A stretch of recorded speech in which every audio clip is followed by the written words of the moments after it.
На мостот на Кочанска река среде градскиот пазар, пазарџиите секој четврток трпат неподнослива реа, која се шири од напуштените и руинирани објекти кои се нечија приватна сопственост.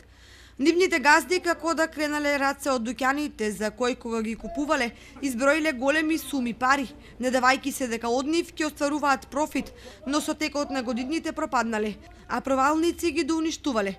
Денеска руинираните објекти се претворени во еден вид јавни WC-а.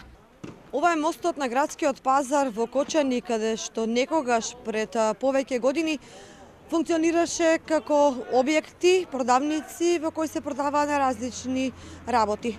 Меѓутоа, денес функционира само како јавно WC од кое се шири голема смрдеа.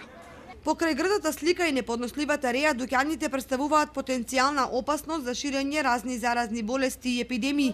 Особено загрозени се учениците од основното училиште Раде Кратовче, кои овде поминуваат пред и по часовите или за време на училишните одмори. Поради тоа што се во приватна сопственост, општината практично е со врзани раце во овој случај и не мокне да го реши. Но можеби на потек се комуналните и санитарните инспектори, кои може да ги побараат сопствениците и да им поднесат пријави, со цел или соодветно да ги заштитат или да ги отстранат од мостот, или пак да се бара некое трето решение.